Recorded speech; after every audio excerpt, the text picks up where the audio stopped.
back on time. Thank you. I know there's going to be a few folks trickling in here, so apologize for that, but good thing. Okay, so we're going to get the afternoon sessions going, and I'm very excited about our next speaker. Heather and I go way back. We both worked at the Wildflower Center together before sustainable sites even existed.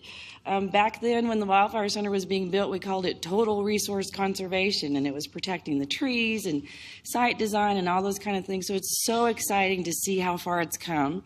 And Heather Venhaus has been instrumental in making all that happen and writing the first sites. I think it was great that Jonathan was here earlier to talk about the big picture, and today Heather's going to talk to us more about some of the specifics of it, give us some examples. She has a background in landscape architecture, and right now she has a business called Regenerative Environmental Design, which is a consulting company. I think you're going to learn a lot from her. She's very smart and wonderful, and please welcome Heather Venhaus.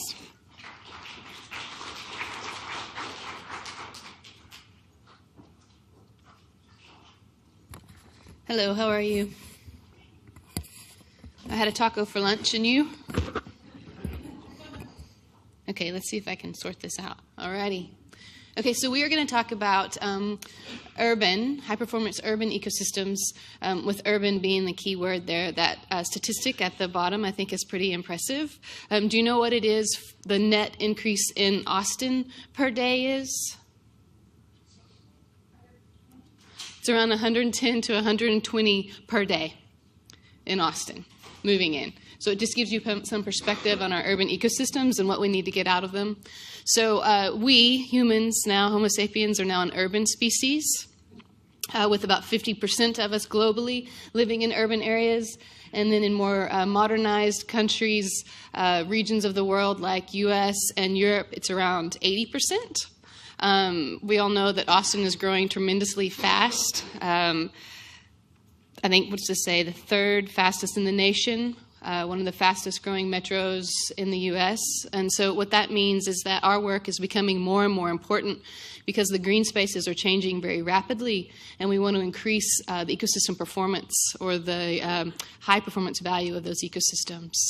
And so knowing that we're now an urban species, what this means is that our interactions with nature, the benefits or the ecosystem services that we receive from nature, we now are more likely to receive those in the places where we work, in the places where we live, and in the places where we play. And so, unfortunately, though, in our quest for sustainability, in many of the larger discussions about sustainability, we potentially overlook the potential of our landscapes, and I think urban landscapes in particular. And my opinion, and I would love to hear yours on this, but my opinion is that this occurs largely because urban landscapes are often seen as being quite small. The site itself is small. The building or sets of buildings can dominate the site and can dominate kind of the brain power of the project team and often the budget of a project. And we are just really beginning to understand what are the ecosystem service benefits that can be gained on smaller scale sites, and more importantly, what are the impacts that these smaller landscapes, these urban landscapes, can have for good or for bad. And so why not demand more? Let's talk about the impacts that we know that we're having.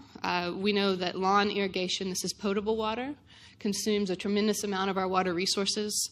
In climates like ours, it can be over 50 to 60%. I don't know the exact number for Austin. Do you? Does anyone know the exact number for Austin?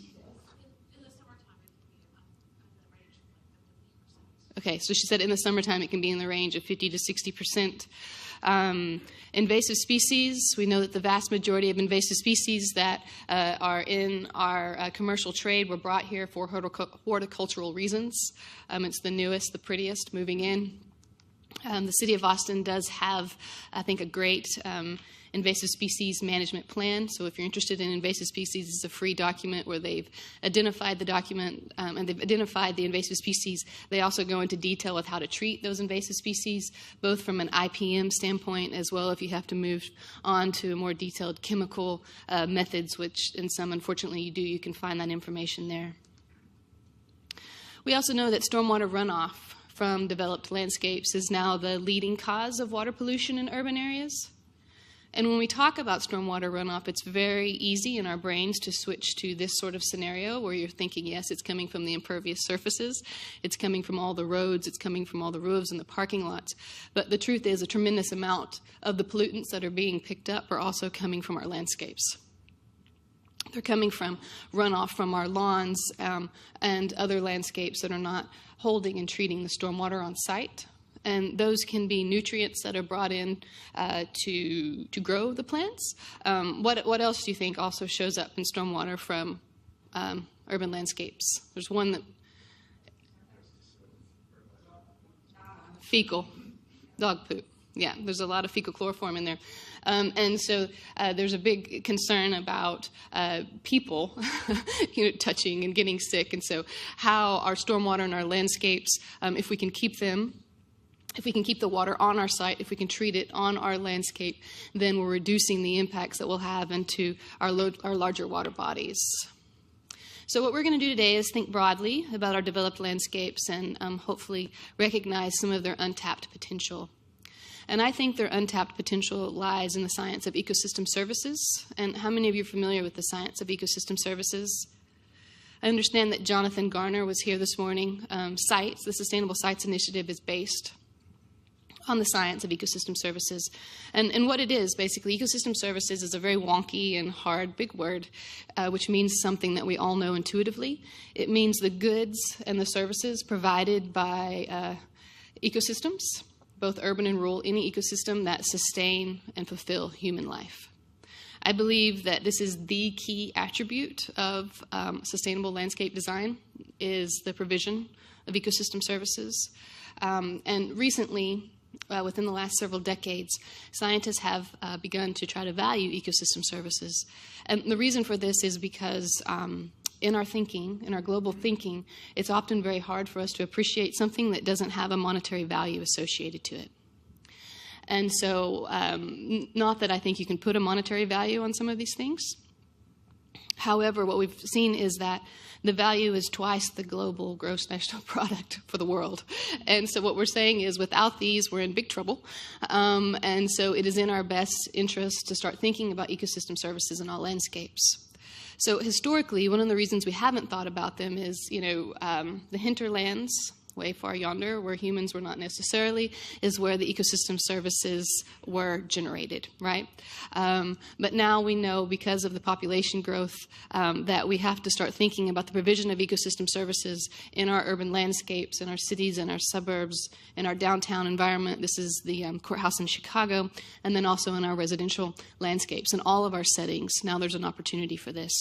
This is a residential site certified project by the name of Taylor that's in Pennsylvania. If you wanted to look at a residential project that was able to meet site certification. Did Jonathan talk about this one today? Yeah, then you could find out more there. So when I'm talking about ecosystem services and bringing them into our urban environments and thinking about them in your design, I think there's a few that specifically are important for our climate. And so we'll focus on those today. And that's the global and local climate regulation. And so what we know is that green spaces help control temperatures at both the global and local scale. And by placing, very strategically, trees, vines, vegetated structures, we can not only decrease the amount of energy that a building uses, but we can also shade surfaces, primarily dark surfaces that absorb energy during the day, release the energy slowly at night, and create an urban heat island. And so the urban heat island is why, if you were to look at, watch the news at night, a weather map, you would see that the city of Austin, or any large city across the U.S., is typically about 10 degrees warmer at night than the surrounding rural areas. This is one of the reasons why. And so we care about this because when it is warmer at night, what do we need more of that we didn't need before? AC, air conditioning. Yeah, we're running energy at night. We're using more energy, running more AC at night that we didn't need before. And then I think the other impact that's equally as important is people don't want to be outside when it's hot. They are not experiencing nature. They are not enjoying going outside. They're not experiencing their community. They're not taking value of the green space around them. And so by very carefully selecting our vegetation where we place it, this is something that all landscapes can focus on. Cleansing and storing water. We know that there's a symbiotic relationship between vegetation and soils and soil biota, and all of these things work together to capture and treat pollutants. We also know that simple things like increasing the organic matter of soil by something as simple as 1% can largely increase the stormwater holding ability of that soil. We just ended the International Year of the Soils. 2015 was the International Year of Soils. And so the NRCS and others did some pretty amazing work out there around that. So if you haven't checked out those videos and other things, I recommend taking a look at that. When you're looking at water quality and water quantity in soils and vegetation, you can also look at green infrastructure.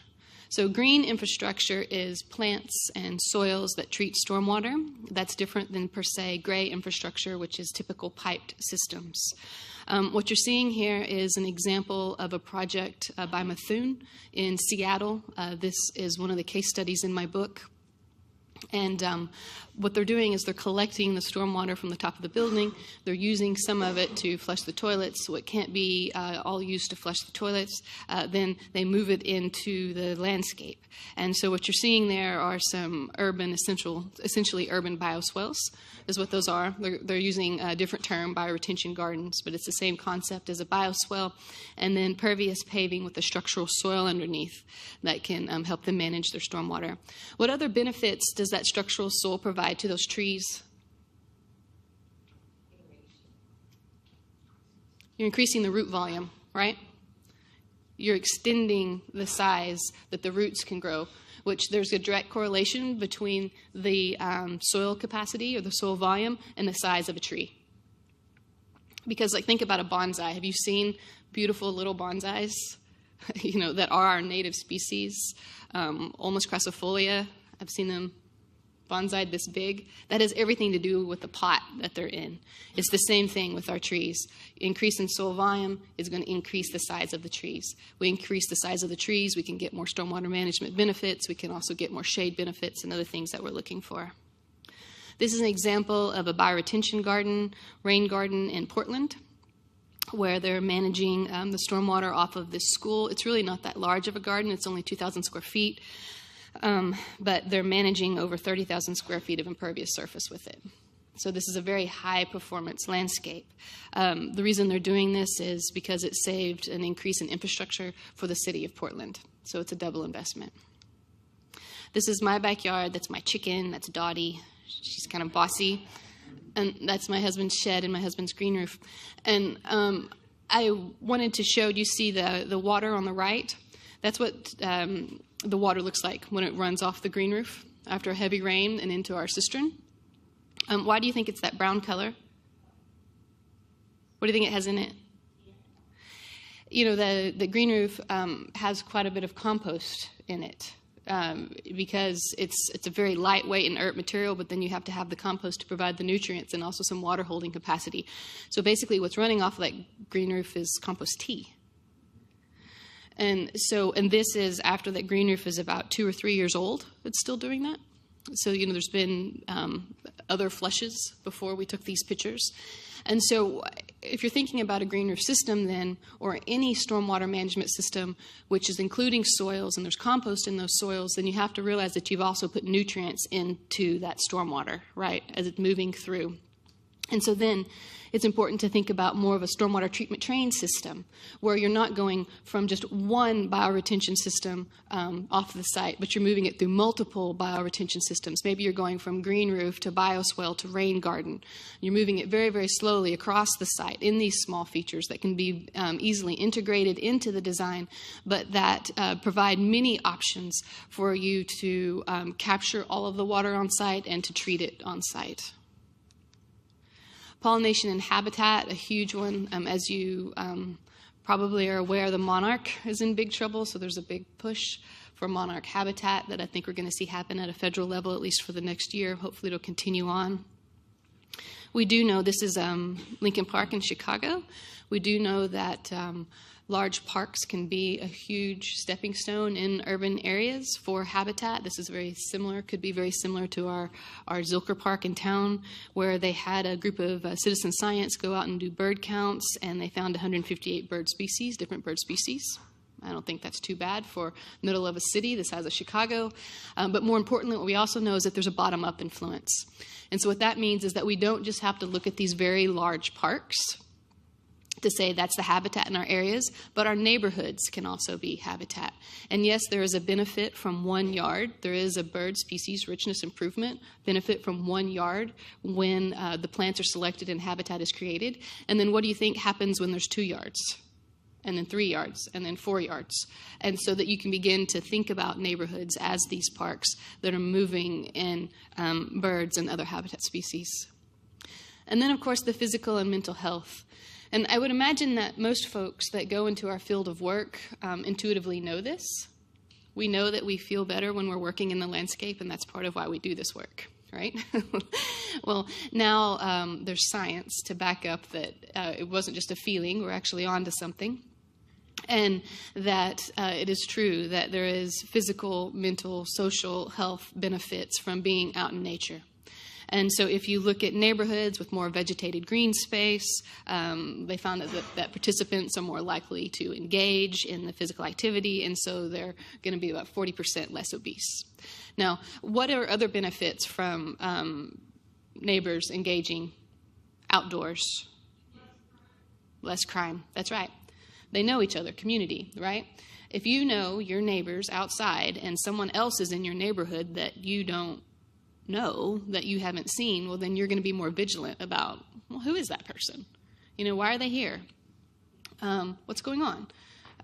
Those sorts of things. And then we also know that there is tremendous mental regenerative properties, mental respite from green space, and that we do see improved concentration not only in adults but in children, positive attitudes, improved productivity, all of these things that make the green space turn back around into dollars, real dollars for businesses and municipalities alike.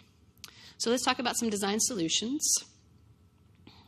First and foremost, plants are essential to the provision of ecosystem services.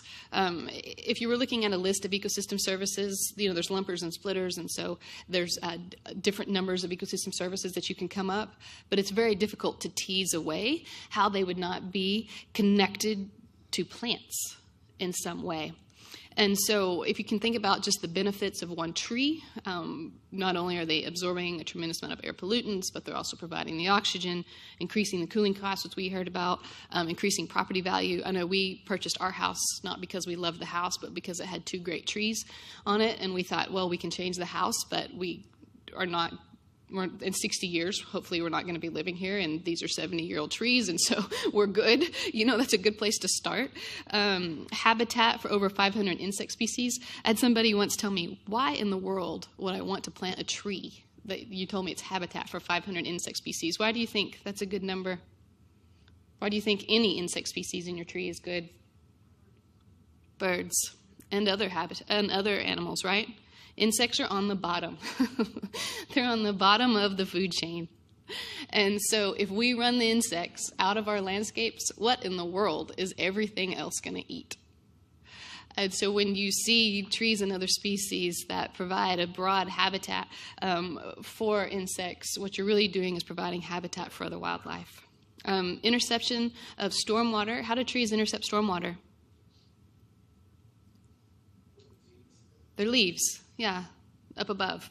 And so that helps stormwater management in two ways. First of all, it's capturing it, and maybe it'll stay on the leaves and until it slowly evapotranspirates back into the air, right? Or it'll stay there and it'll drip slowly. And if it drips slowly, and it's a very heavy rain event, then your site is more likely to be able to hold that water, right?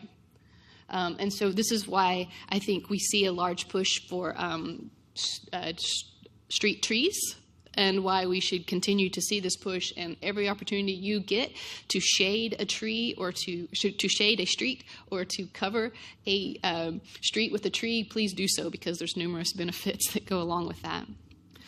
So when you think about the productivity of vegetation and how all ecosystem services are associated with it, there's a general rule of thumb where you can say, okay, well then the more plant species that I have on site, the more plants I have on site, the greater benefits.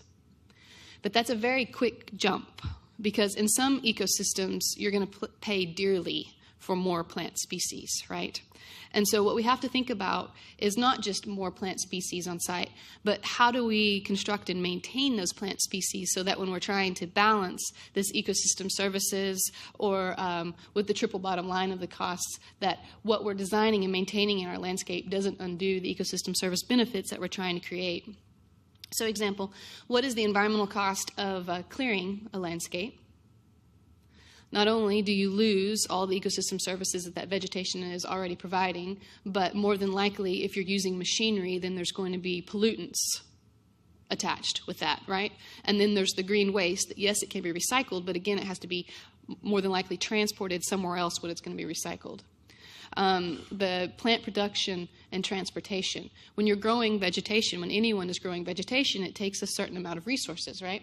It takes water, it takes fertilizers, it takes nutrients, and then you put it on a truck and you move it from point A to point B. Sometimes they get moved a very, very long ways from point A to point B. So by planting new plants, we're not just breaking even. Then there's the establishment. If you have to guarantee a tree that is healthy and established on a site versus one that you're going to plant new, which one would you want to guarantee? I'd go for the healthy and the established, right? Because that tree has already grown to a point to where it can be more resilient. Because we know that when we're establishing any type of vegetation, that they naturally take more resources. It takes more water, it takes more energy, it takes more maintenance, it takes all of those things in the beginning until you get it in place. And then, of course, there's that ongoing maintenance that we're talking about. So the problem that we have in our industry is this cycle. Remove, replace, rebuild, remove, replace, rebuild, remove, replace, rebuild. When you think about how often landscapes are completely flipped over, and then all of those costs, those environmental costs that we talk about with flipping them, that's huge. And then also when you think about the ecosystem services that can be provided, but they must be provided, or they're more likely to be provided when landscapes, vegetation is allowed to live for a longer time, right? And when the maintenance of that landscape is considered very carefully so that you're always looking at the water impacts, the carbon impacts, the air pollution impacts, all of those things. So a really simple thing to do is to incorporate existing vegetation into the site. We've already talked about why you would do that. This is a Lake Flato project, one of my favorite architects, where they did some fancy work with the foundation so that they didn't damage the tree. Who wouldn't love to move into a house that had trees like that already established, you know, where the architect thought very carefully about how do you not only just miss the tree trunk, but you also miss the roots and you also protect the longevity of that tree. This is a tree in a development near my house here in Austin. And you notice that the architect was required to go around the tree, so good for them. But now look at what the landscaper's doing to the tree. They're storing their materials on there. They're turning up the tree roots. They're compacting the dickens out of that soil. And so, yeah, the architect did what he was asked to do. He stayed out of it. It was fenced off during construction and all those things. Now we're turning it over, and I don't know that we're doing much better there. So our industry can have a huge impact because of these sorts of situations. And it's not good enough to say, well, if this tree dies, they'll have to pay a fine, and then they'll have to plant 10 more, right?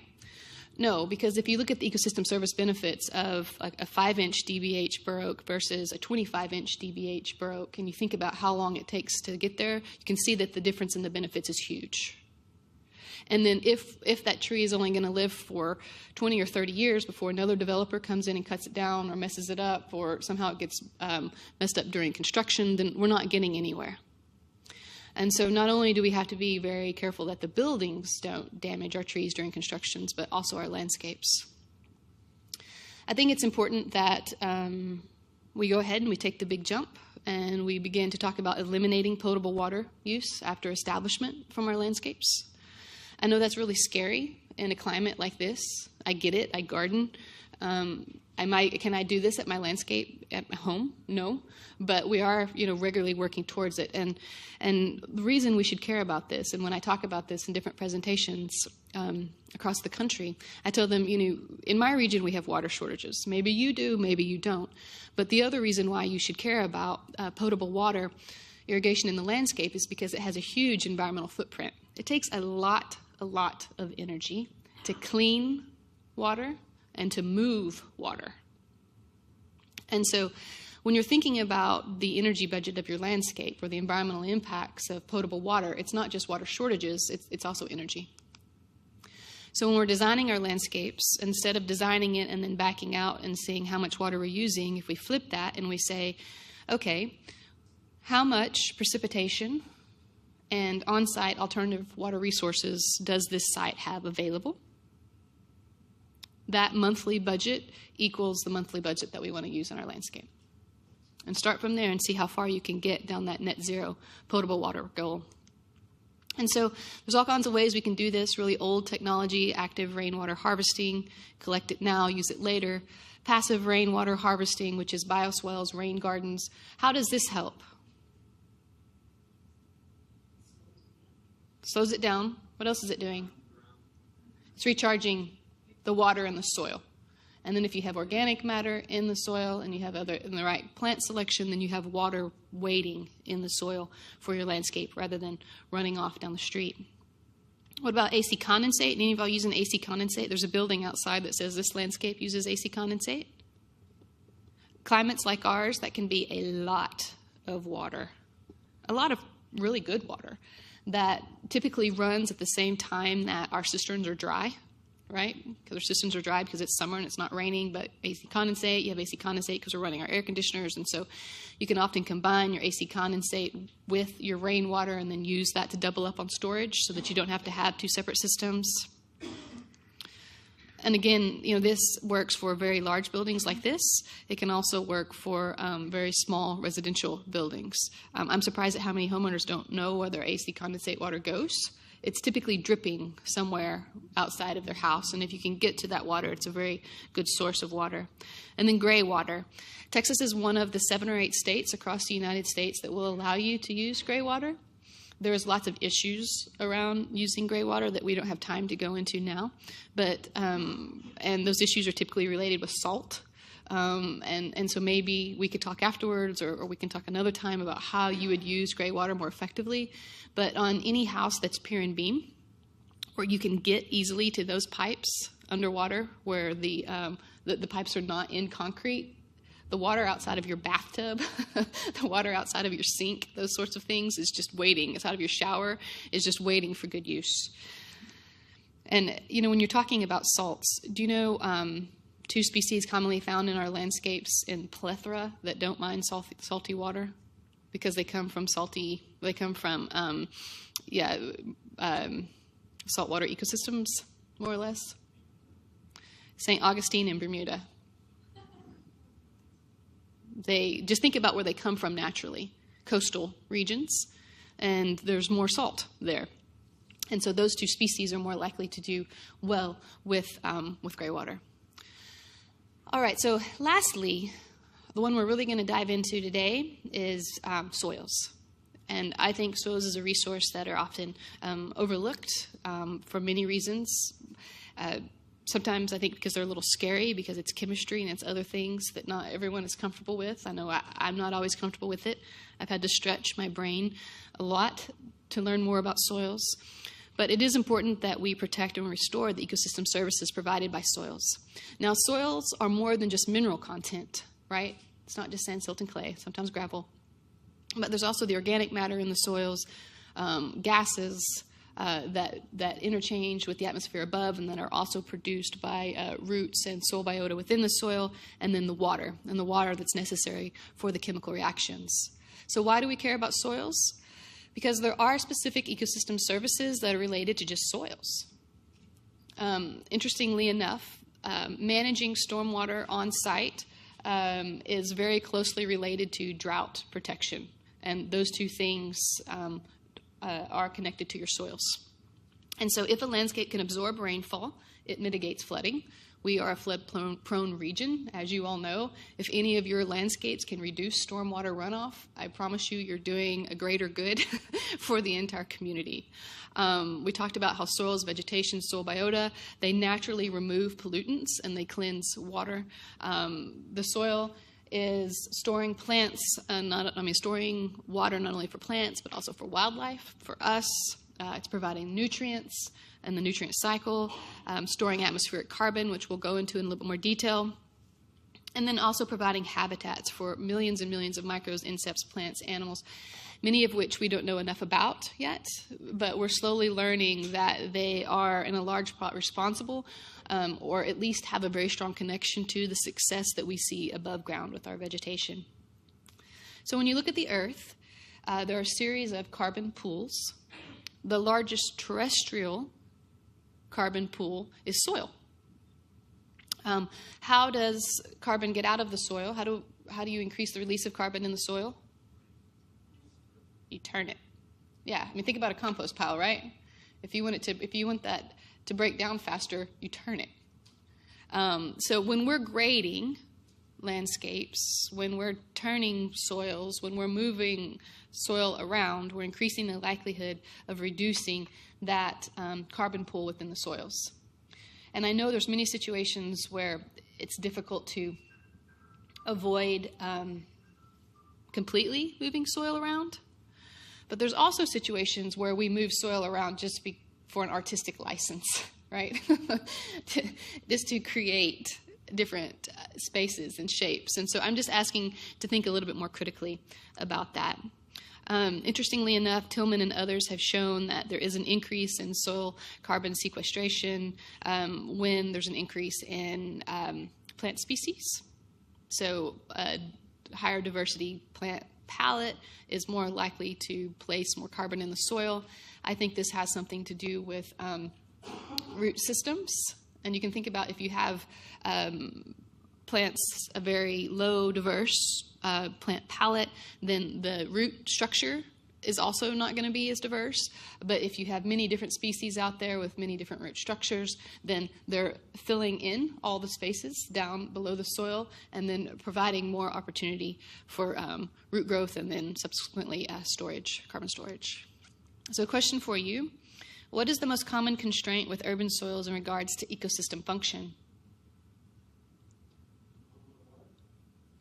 You got to pick one of these three.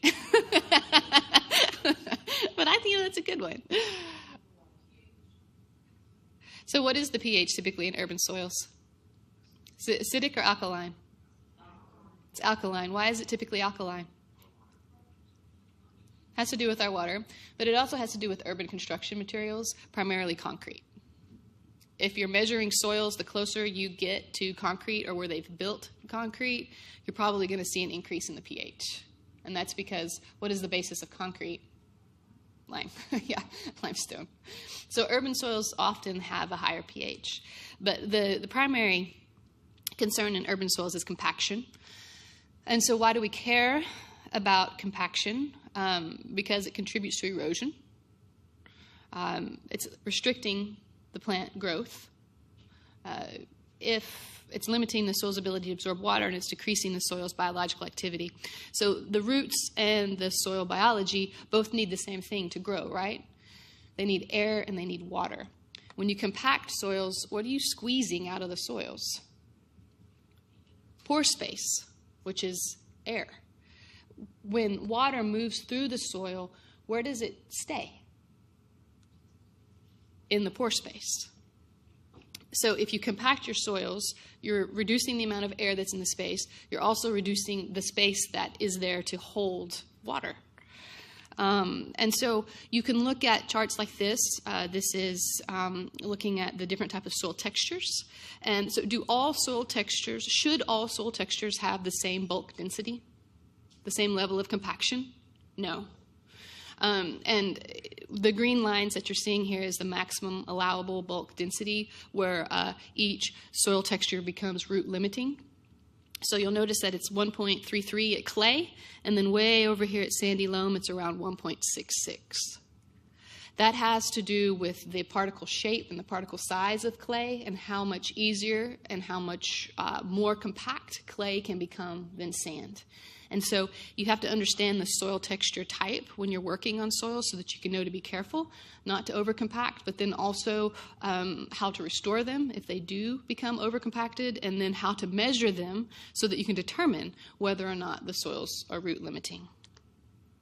So common causes of soil compaction, first and foremost, construction and maintenance equipment, repeated traffic, whether it be pedestrian or otherwise, rainfall on bare soils. It's really important to cover up our soils with mulch or vegetation or what have you in our urban ecosystems.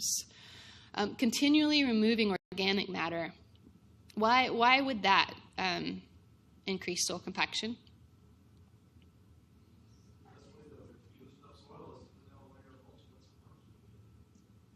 Did you hear what he said? He said the best layer to basically he's saying that organic matter and worms will decrease soil compaction. So it's harder to compact organic matter in the soil. Like, think about, you take a container worth of clay and you can take a container worth of compost, and you're going to compact those. If you had to build a house on one of those, which one would you pick? Right? You can't really compact that compost. You can't really compact that organic matter. And not that all of compost is organic matter, but a large percentage of it is. It's the same way in the soil. When you have organic matter in the soil, it protects the soil from compaction. And so in landscapes that are not getting continual replenishments of organic matter, the organic matter content of the soil decreases over time, right? Because how does organic matter get into the soil typically? Roots, leaves, plant materials, all of these things. If we go and we rake off all of the roots, all of the plant matter that's feeding that soil, you're robbing the soil of organic matter that it needs for all of these other ecosystem service benefits that we're talking about. So if that's part of a landscape maintenance regime, then you have to think about, okay, how am I going to replenish that organic matter on the soil? So how would you do that? You would mulch with compost. What do you think is going to turn into organic matter faster, compost or mulch? Wood mulch, compost. Is rock mulch ever going to get there? Yeah, not in our lifetime. Right. And so thinking about the mulches that you select for your landscape, the maintenance practices, and continually feeding that organic matter content, I think is very important. How do you determine the organic matter content of your soil? How? You have your soil test done. Yeah. And it's something that I think should be done on a regular basis. You're going to know your goal based on your reference ecosystem. I usually shoot in this landscape for somewhere around 3 to 5%, somewhere. That changes depending upon the plant palette and the amount of water that we're putting into the landscape and all of those things. But our native soils are somewhere in that range. What happens if you put too much compost in a soil? Can you put too much compost in a soil? I'll ask that. What does it do if you have too much compost in the soil? It's going to load your nutrients. What else is it going to do? It could increase the soil water pollution because it's loading the nutrients. It's also going to stay wet because you're going to have a lot of ability to hold water. And then when we add carbon, organic matter, don't forget I say carbon, when we add organic matter to the soil, does that stay there forever? It burns up, right? And what's burning it up? The soil biota. The soil biota, they're eating it, it's their food. And so if you when you're putting a lot of organic matter into the soil over time, does it appear that soil volume decreased? Does the soil shrink? Yeah, because it probably did, right? The organic matter was burned off. So you can have too much organic matter. So thinking carefully about knowing where you're starting and where you want to go is very important so that you don't run into larger shrink swell issues, and so that you also don't run into landscapes that hold too much water, and then also the nutrient loading and pollutants that we were talking about. Compaction also comes from working wet soils. I know we all get pushed to do this because we're behind on a project, particularly in a winter like this where you can't seem to get very many dry days, but there is a higher likelihood of damaging soils working them when they're wet, and then also the repeated tillage. So some design strategies for landscapes under construction. Prior to starting construction, hopefully prior to starting design, you conduct a detailed site analysis, and you develop a soil preservation plan. Which soils would you want to preserve?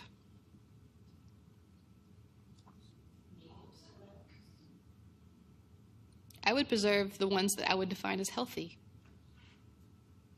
And then someone asks, is there a universal definition of healthy soil? No. It has to do with the plant palette that you're anticipating going back in the landscape. It has to do with the program plan for the landscape, what you're going to do on that landscape, and also the local ecosystem and how much you can benefit that soil by adding simple amendments like compost. So if you develop a soil preservation plan, then you select those areas that are to be preserved. You can protect them by enforcing tight limits of construction. On my projects, we physically fence off those soils. Or you can designate, or in some places you can talk about soil harvesting, which we'll talk about more in a moment. And then I think it's important, and hopefully the contractors in the room will appreciate this, to work with the contractor and understand that they have to get into that landscape. They are going to be using equipment. They do need spaces for material storage. The soil management plan can't be something that I do by myself in a corner and then I hand to the contractor. It has to be a conversation where I always want them to use less space, they always want more space, and then somewhere we come into the middle with something that we can all agree upon. But very very, very important that they're part of that conversation.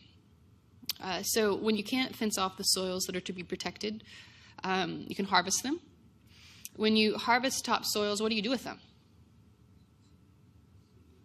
You put them in a big pile. How big of a pile? The recommendations typically say no higher than about 4 to 5 feet. So a bunch of, seemingly big piles. Do you cover them up with plastic? No, what do you cover them up with? Do you cover them up at all? I would cover them up so that they don't blow or wash away. What would you cover them up with? A breathable fabric. What else could you cover them up with that might feed them? Mulch, compost, yeah. What should they sit on? Should they sit in water? What happens if they sit in water? They become anaerobic. You don't want anaerobic soils. So you want to put them in a place where you can have a bunch of small piles. You want to cover them up with an organic material that will feed them, a breathable material, because remember you have microbes in there. You want them to keep them alive.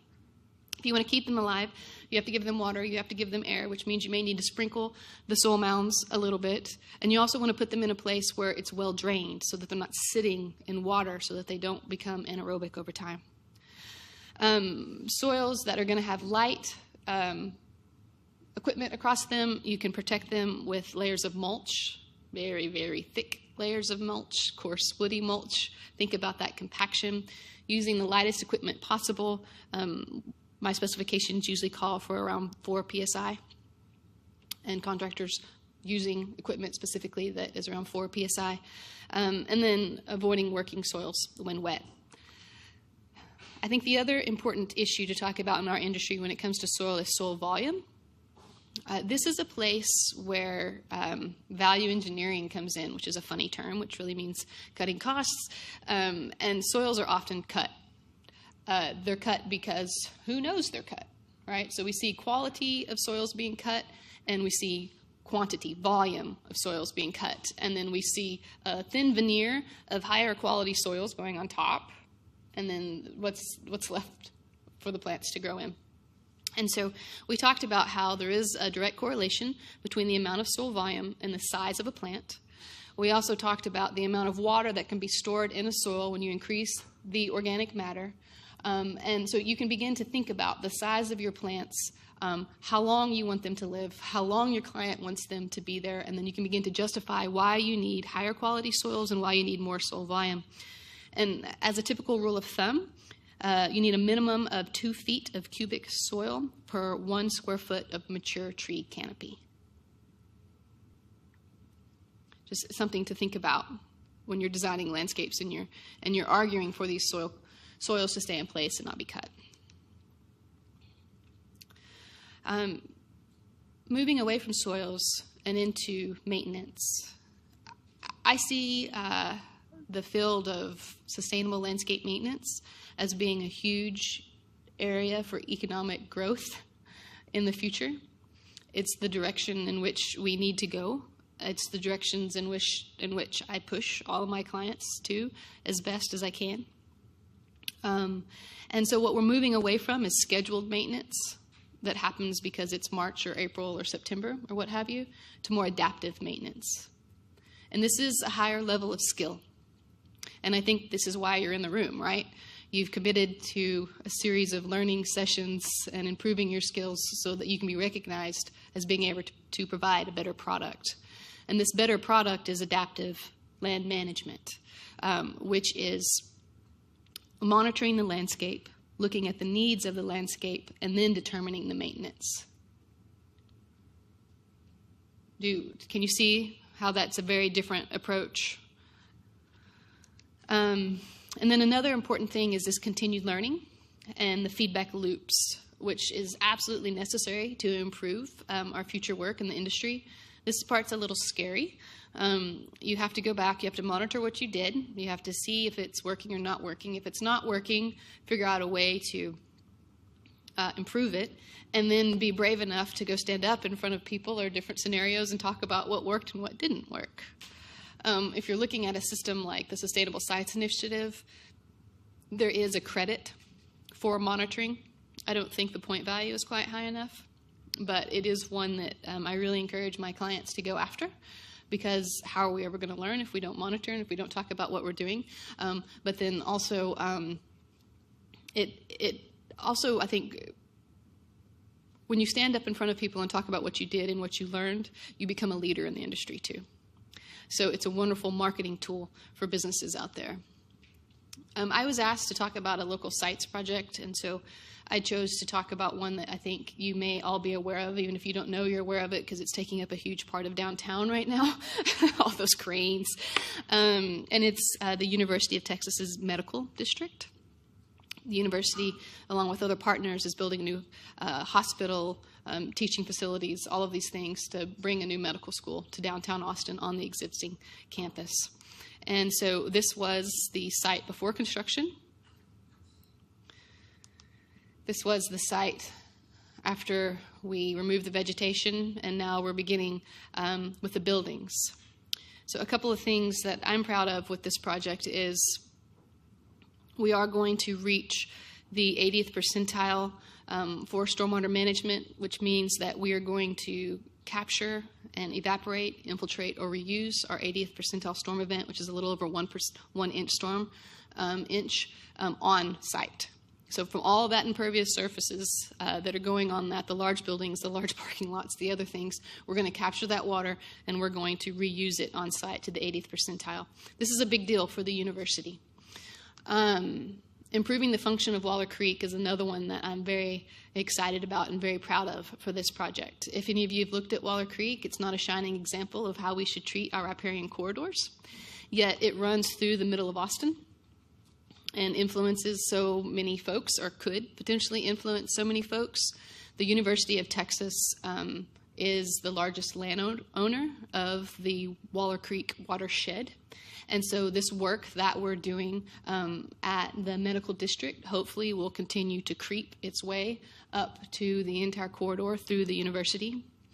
And so, as you might imagine, largely what we're doing is removing the invasive species and that we see down in that creek, which has not been an easy task.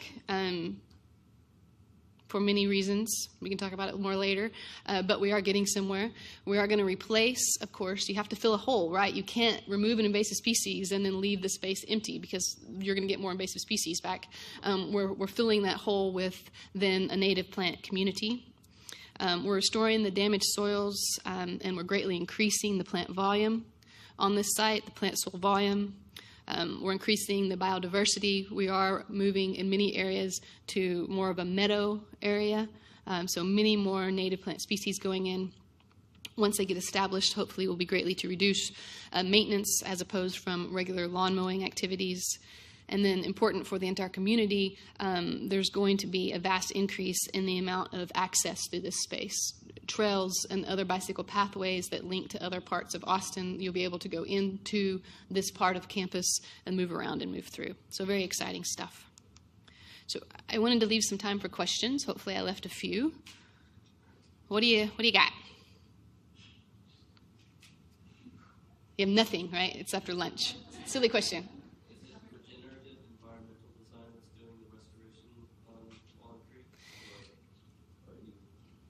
He asked if Regenerative Environmental Design, RED, which is my business, is doing the restoration on Waller Creek.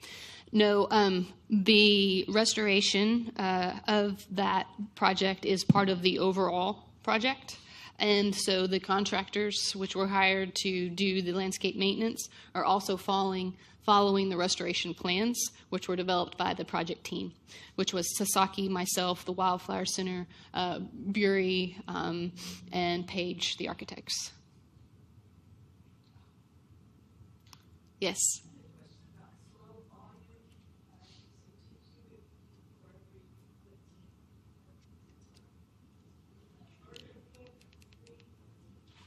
She had a question about soil volume, and I'm horrible about coding numbers, so I have to go back. What you're looking at is 2 cubic feet per square foot of mature tree canopy. So if you were looking at it from plan view, and you said you wanted a 20-foot diameter, that's the square footage that you would then look at. Mm-hmm.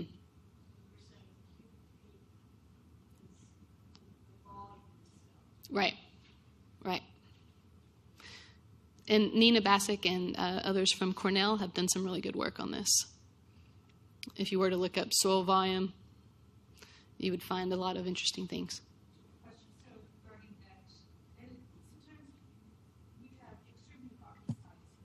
Yeah.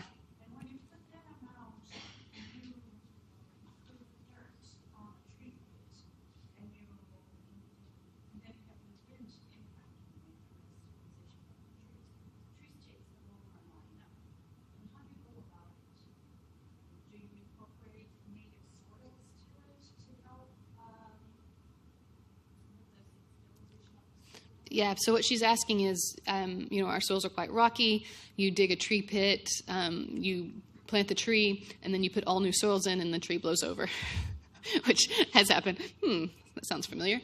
And so, yes, you always try to incorporate the native soils into that tree pit as much as possible. Also, the pedestal that tree is standing on is very compact. It's compacted much more than the soil around the tree, so that it has a very stable pedestal to stay on. And then I'm not really one to answer from an arborist standpoint. I know that there are different discussions about tying trees and not tying trees, and I'm not going to pretend to go there. But does anyone else have input on that? Staking trees? We could talk about that for a long time.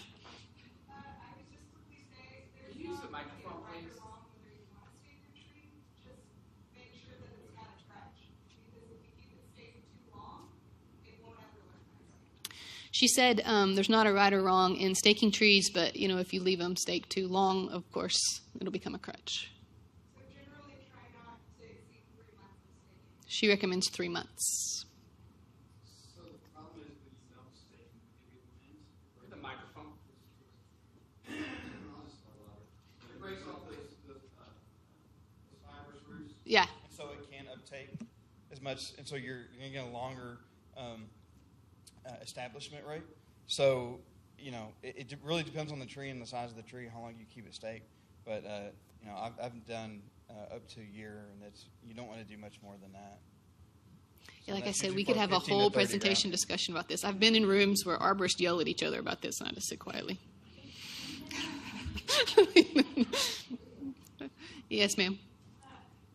With our weather systems in our local area, we go through, especially the summer, it's just every once in a while we'll have a rainy summer, but normally it gets pretty hot and dry in August unless we're getting a hurricane in the Gulf that's coming our way. Yeah.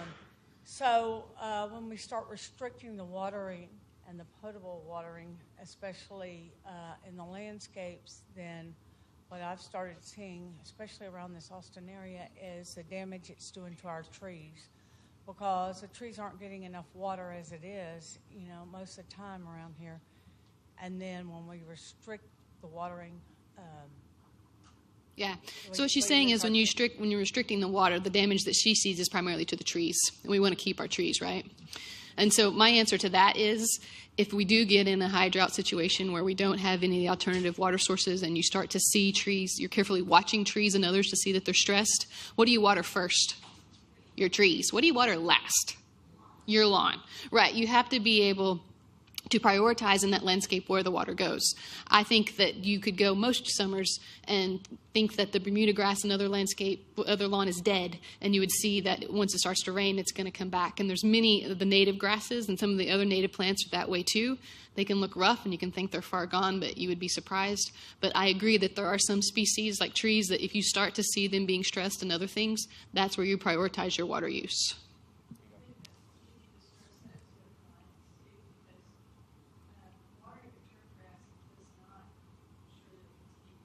Right.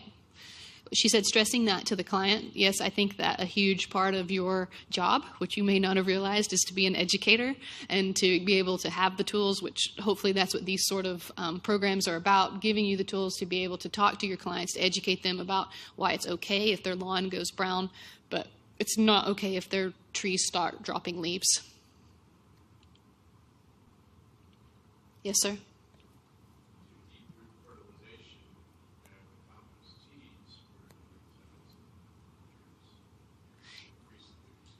Yeah, he said they do deep root fertilization for the compost for trees to increase the fertilization in a deep layer. And, we want those roots to go down, right? Down, down, down. And they say that the vast majority of the roots are in the top couple of inches of soil. Why do you think that is? It's where you water. So you got to think about how you water. Well, and you also have to think about the soil.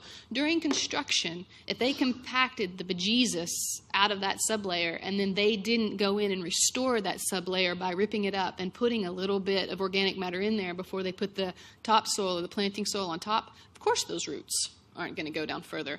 And so when you're thinking about the soils, you do have to, if you can, start with what it's not just topsoil, it's subsoils too, right? And how do we make those subsoils function properly? The other area where we get in trouble there is in tree pits. A lot of the times why there will be tree loss is because they're sitting in water. The trees are sitting in water. And it has to do with what they're sitting on and the soils around them. There was just a coffin dug for that tree, and the tree was placed in it. And then there's nowhere for the water to go into really wet situations. And then you can't see that from up above, but the roots are actually drowning. So are we out of time, Denise? Is that what standing up means? That means shut it. Yes, ma'am. Oh, we caught you just in time. Just also to designers or architects who are in the room, picking sizes of trees. Look at the red oaks across the street, and we're expected to keep them away from buildings. And it would be nice if there was some even more consideration taken in the placement of trees in new landscapes so that the tree actually has a chance to grow and thrive. You see these boulevards where there's just, a whole row of soldiers planted down the road. And you come back years later and this one's dying, that one's dying, another one's dying. And it would be great if there could be, some sort of tree park literally created rather than just a boulevard of just lines of trees. Right, and thinking about what that looks like underground. Does that look like a bunch of individual tree pits along a sidewalk like this? Or does that look like a continual column of soil that runs and then connects those? Now, that is more expensive because it's more soil, it's a bigger pit. You have to figure out how to get the paving materials over those. But in the long run, you're going to be creating a more resilient tree because it's going to have more opportunity to get down in the soil, to get water, and to become established and strong and big. Yeah, is that it? All right, thanks, folks.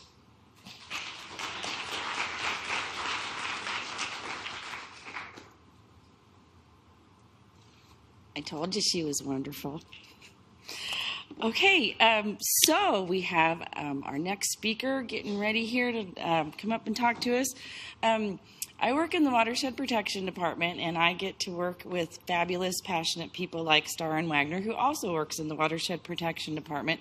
He's an environmental scientist, and he's been with the City of Austin for 8 years. He works with the surface water team, and so he has a lot of experience with many of the things that Heather was talking about. But I just wanted to put in one plug for the third day of landscape professional training. Is going to be about plants. We're going to have a lot of talks about trees, so if you want to hear more about trees, I would come to that day. And I'm trying to get it set up where they can do the aeration of the root systems. What is that called? Not vertical mulching, but you get one of those air spades, an air spade. We're going to try to have a demonstration over at Zilker so you guys can see how that works. So that's what I'm hoping for the third day. That's February 12th. But today and right now we have Starren to talk to us about leaky cisterns, and he might talk about some other things too. I told him he kind of could talk about whatever he wanted. So please welcome Starren Wagner.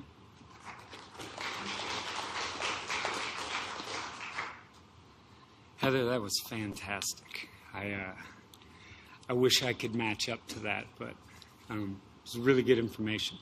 So my name is Starren Wagner. I work for the City of Austin Watershed Protection Department. And what I started doing was monitoring streams. And as we did that, and my team's been doing that since the 80s, so we have a lot of good knowledge in the team and historic data. Started thinking that I feel like we're just monitoring the decline here and looking at what things we could do to improve it. And so out of that came our Grow Zone program, which is where we got the city to pull back mowing on the streams, and thus you now have the beautiful ragweed forests along the edges of the stream, which, as hopefully most of you understand, eventually are going to become good forests. But I even love the ragweed, except for sometimes, like right now, I don't even like the juniper. And then from that, we started moving further away and worked with urban forestry with Ready, Set, Plant, which is where we went in and we do a lot of seedling plantings. Going in and starting our riparian restoration, we realized how many miles of stream we have and how much effort that would be to match the very first project we did, which included bringing in potted plants and putting in irrigation and a whole lot of maintenance connected to that. Given the miles of stream that we have in Austin, we'd never accomplish our goals. So we looked for a more passive approach to that. And out of that came Ready, Set, Plant, where we take seedlings, so the bare root seedlings, and go and put those in high density, understanding that we'll have a high chance of a high rate of mortality. But you put in 100 plants, if you have 90% mortality, you put them in 3 feet on center and never gone back to water, and you still have 10 good trees coming up, which for one effort is pretty good. And you'll have healthy trees because there's no root girdling or anything. And then moving even further away from the stream in trying to improve stream health, we're now pushing forth with a green stormwater infrastructure effort called Clearwater Revival. We can thank Todd Jackson for that. Which we actually have checked with legal, and it's cool to use that. So how that's working, and it was great that you brought up Waller Creek, which is where one of the projects you're working on is, and love that. One of our most impacted urban streams. It's been the focus of development since day one. We are working on what we're calling Waller 3. It's the headwaters of Waller Creek. We're just getting started right now, so we don't have anything in the ground. Everything's in development. But the goal is for us to go in and for all the public properties, do as much green stormwater infrastructure as we can. And in a year, we'll have our education and outreach program put together.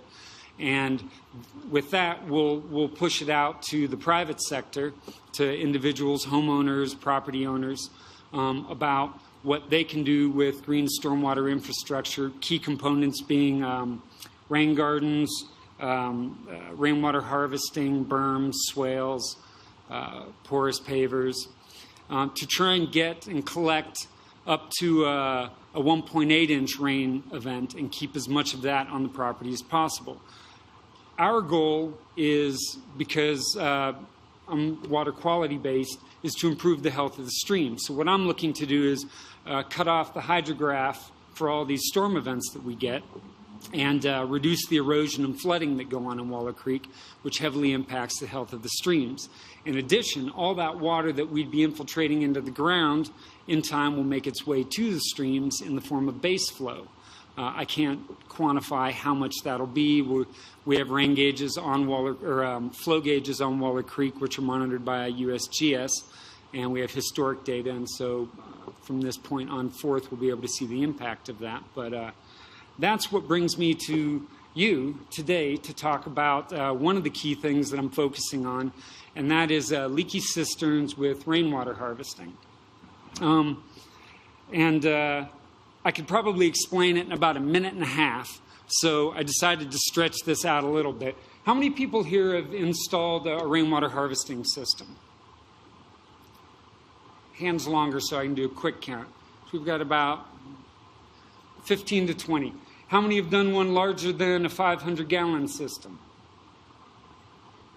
Okay, so about 6, 7. What about with a pump on it? All right. Same. Okay. So what I'm working on is trying to set these up, at least for the public property side of it, as maintenance-free as possible. Because what I have to do is talk AISD and Texas-owned facilities and TxDOT, which is another Texas-owned facility. You know, I have to talk entities other than myself into letting me install systems on their grounds that they will then maintain into perpetuity. And as it is now, mowing the lawns seems to be as much as they want to do.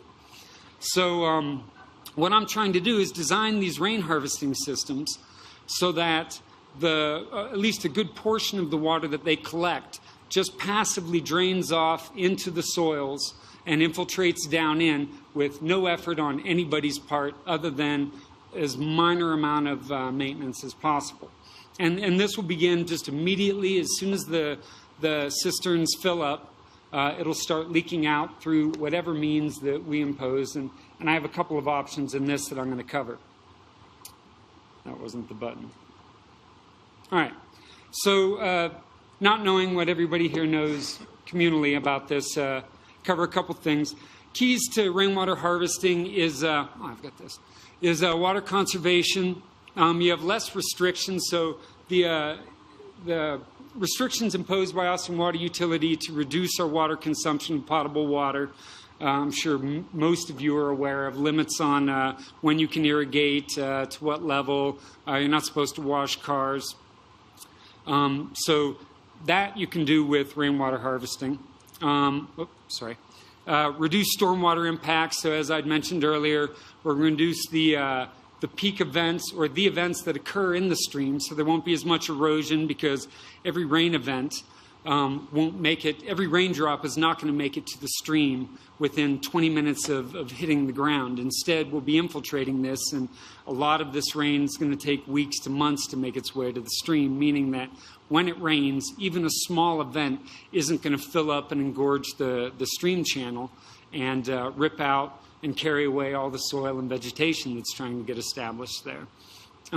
If you want to go to the extra effort, the additional uses, you can connect it up to appliances, you can filter it for drinking water. Now, the truth is, I'm not sure what the limitations are here within the city of Austin.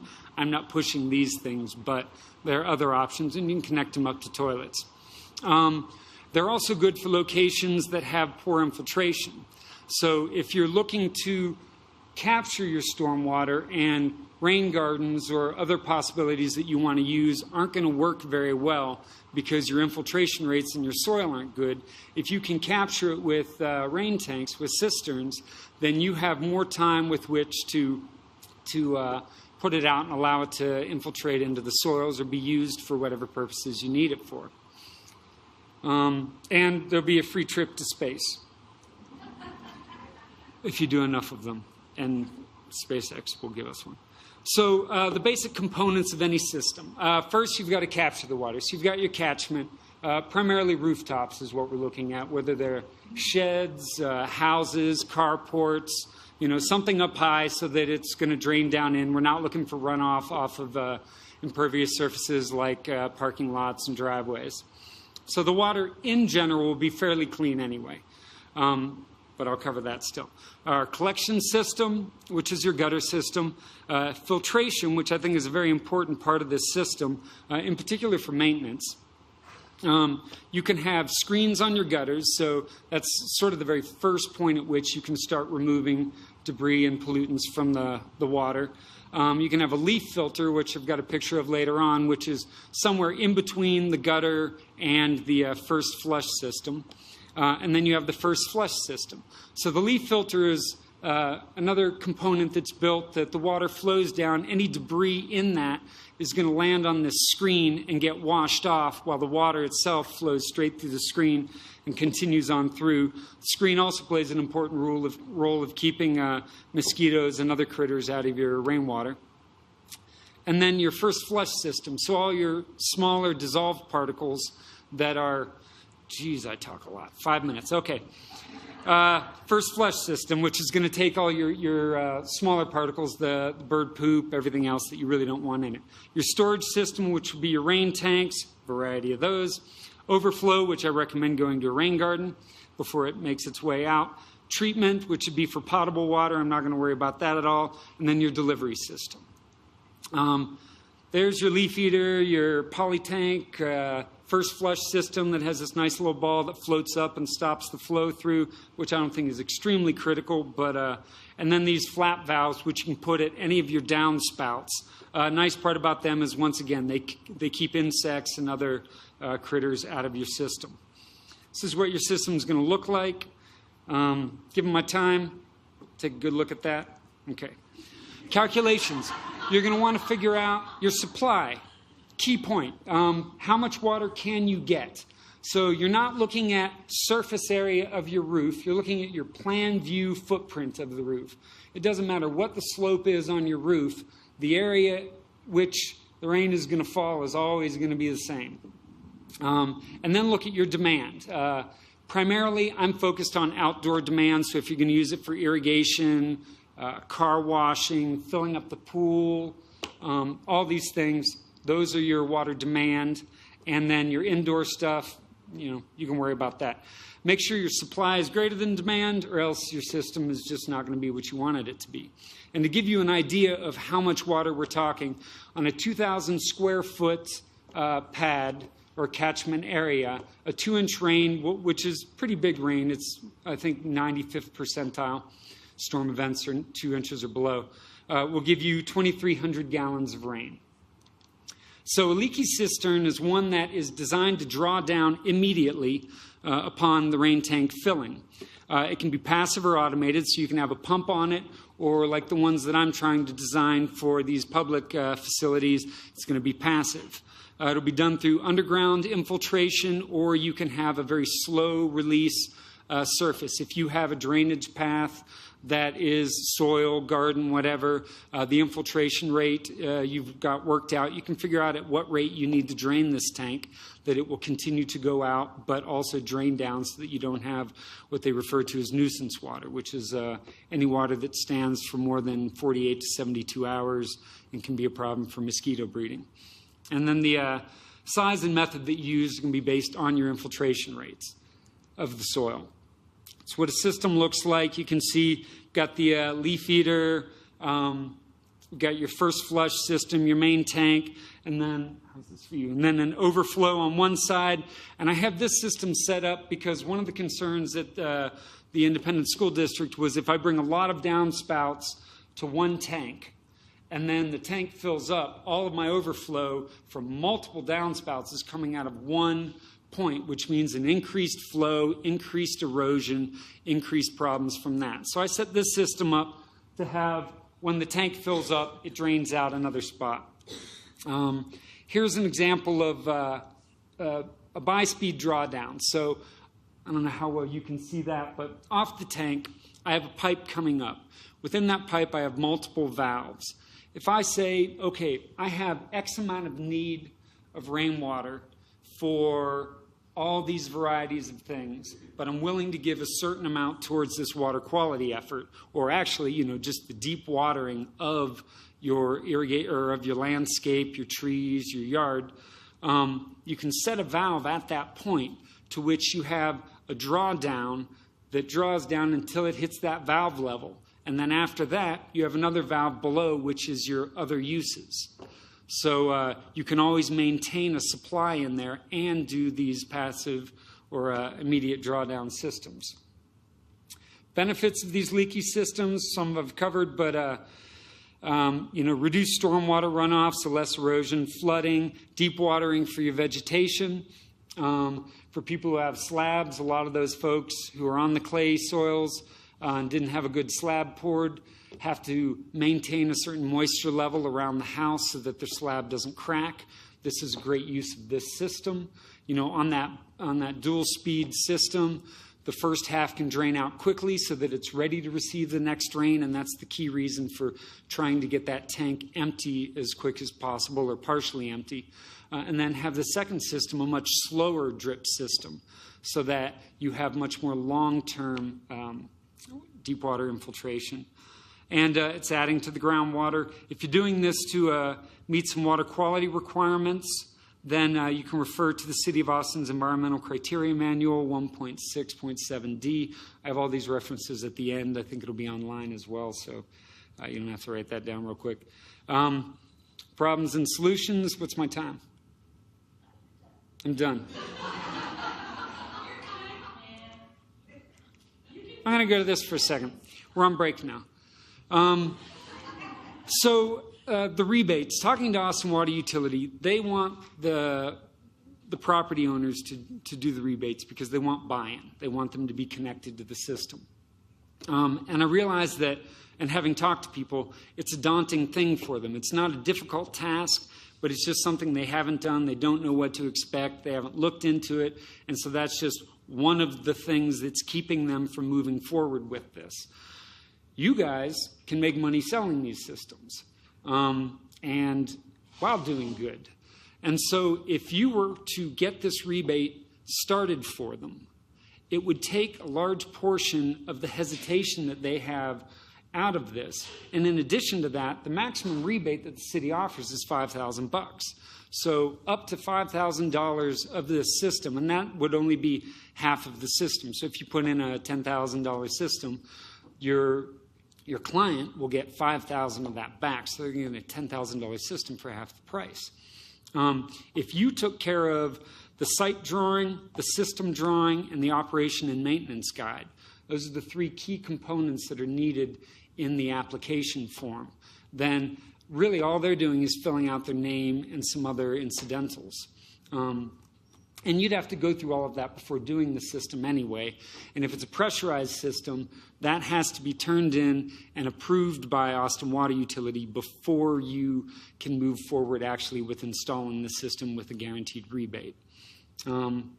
And so I think that's a key thing for you guys to remember is this rebate. Same as when you go into Best Buy or somewhere to buy something, and they say, oh, yeah, go grab that yellow thing off the rack there, and you'll get 50% off this or, $100 rebate for this.